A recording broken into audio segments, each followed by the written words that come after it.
Hello and welcome to the swine disease reporting system. My name is Guilherme Cesar here at the SDRS office, and today we are going to explain how to use the SDRS Blast tool. The PRRSV Blast tool is housed on the SDRS web page that you can see here in our website, the fieldepi.org/SDRS/blast2, and then was created for producers, veterinarians, and stakeholders from the swine industry to compare their own PRRS ORF5 sequences with all the ORF5 sequences housed on the SDRS project, which are more than 100,000 PRRS ORF5 sequences.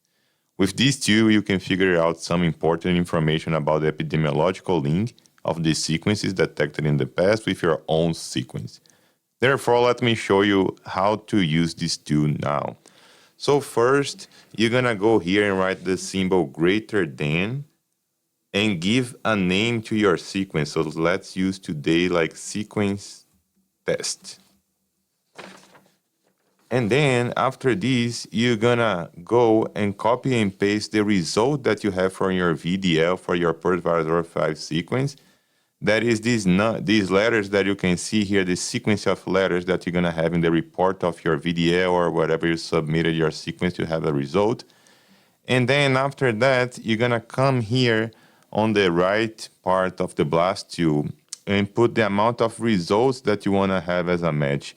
For us, we usually recommend to have 10 results so you can compare the 10 most similar sequences that we have in the database with your own sequence. And then you can finally click on the blast tool here button so you can see the results. And once you click on the Blast tool button, you're gonna see like this message here that the sequence data searching is in progress, and that it might take a minute or more, a little bit, for you to show the results.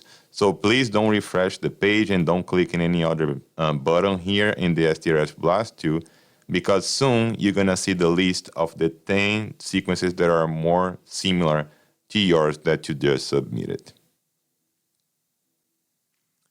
So once you get the results, you're gonna notice that you have 7 columns here in the table of the results that is gonna show you the received date, that was the sequence that was submitted in one of the VDLs in the SDRS project, the state that came from, the lineage classification, the variant that it belongs to, the RFLP, and the degree of similarity that you're gonna have for this specific sequence. And first, I would like you to pay attention on the degree of similarity, because if you get a result that is like here, 100%, I would like you to double check first if this sequence is not your own sequence.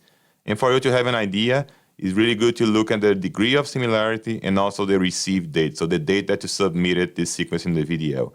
If this date is the same date that you submitted your own sample, and the degree of similarity is 100%, this might be your own sequence. So you would like to compare your result with the second line instead of the first line that you get here in the result of the table. So moving to the second line, if that's the case, that the first line is your own sequence, then the first thing that you want to see, of course, is the degree of similarity, that you see that is 99.67% similar to a sequence in the SDRS database.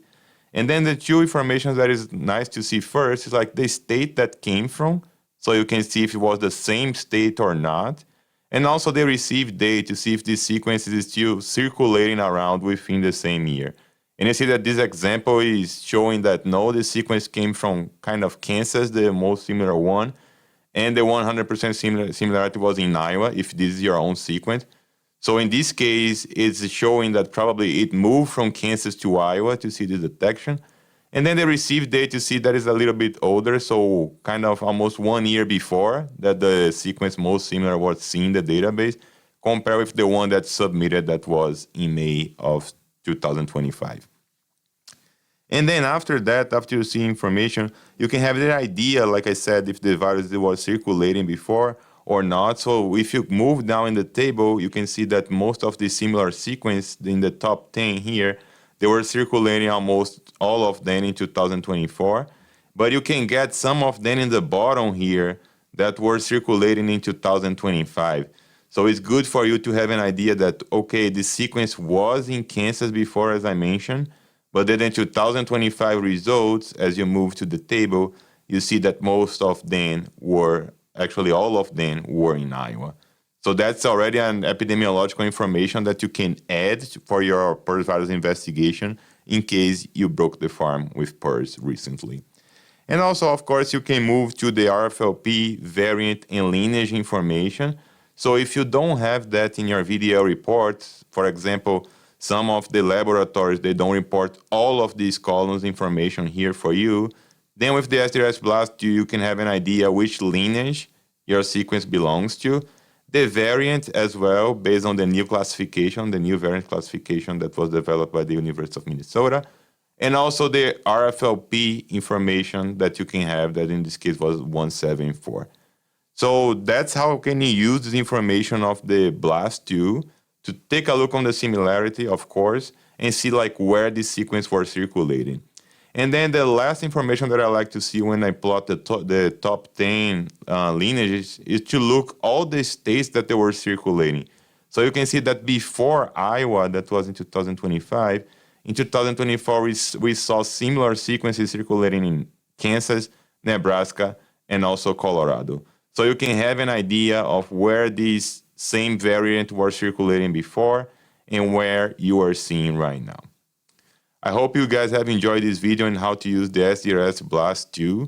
And if you have any questions, you can shoot an email for us, for the SDRS team, at sdrs@iowastate.edu. Thank you all, and I hope to see you guys in the next report. Thank you.